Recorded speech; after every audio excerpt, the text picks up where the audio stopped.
Hiya, James Hutchinson here from Boro Fan TV. Thanks for inviting me onto the Bear Pit TV, #1 station for Stoke City fans, and giving me the opportunity to preview the game between yourselves and the Boro this weekend at the Bet365. I've always viewed our clubs, before I talk about the match on Saturday, as very similar in terms of stature, support and history.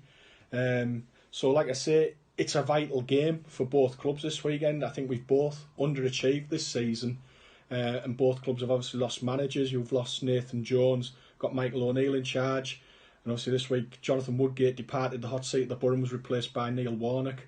Many of you will know that Middlesbrough have probably one of the worst forms recently in the Championship. We've only won one game since New Year's Day, which was away to Charlton just before the season shut down for its break. So like I say, there's many Borough fans that are very concerned about relegation this season, and at the start of the week it was interesting to see in the press that your former manager Lou Macari came out with a comment about possibly being the one side you'd handpick the play at the minute is Middlesbrough, and I would go along with that before Neil Warnock came in, because the performance last week against Swansea was abysmal. 3-0 down after 35 minutes. But obviously, Borough fans are hoping for some sort of reaction, even though Warnock's only been in the job for 4 days by Saturday. I would expect to see a number of changes from the Borough in terms of its lineup at the weekend. There was many Borough fans complained that the starting 11 against Swansea was a lot weaker than the players that were on the bench.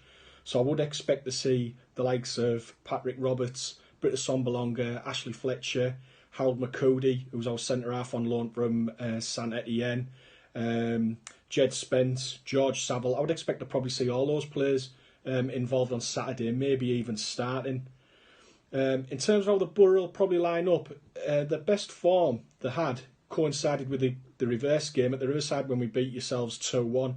And during that period, Borough played a 3-5-2 formation, which had Spence and Hayden Coulson as the 2 wing backs. 2 young lads looked to bomb up and down, run all day, and that worked really well because we won 4 games on the spin. Now whether Warnock will go for that or whether he'll go for a tried and tested 4-4-2 with a big man such as Gusted up front, I'm not quite sure, but I think Borough may utilise the wing backs on Saturday at Stoke. Talking to key men, I mentioned on him just a little bit there, Patrick Roberts. He's on loan, was from Man City. You might have seen him before playing for Celtic. He's also been on loan at Norwich in the past. He might just have that little bit of X factor for the Borough at the weekend. But fitness is a big issue with Roberts. He's played very infrequently since he joined us in January. Now I know he's had an injury hit couple of years, but he does offer a little bit of spark in midfield, and hopefully he can provide the opportunities for the players such as Fletcher and a Sombolonga up front for us to take at the weekend. Going back over the years, when Borough played at both the Victoria Ground and the Bet365, I've never seen the Borough win at either venue. It's not the happiest of hunting grounds for the Borough, but I am hoping that we'll get a typical gritty Neil Warnock type performance and we'll grind out a draw. It probably won't help either 2 sides in the immediate future, but a point would be a good start for the Borough at the weekend. Thanks for having me on. Up the Borough.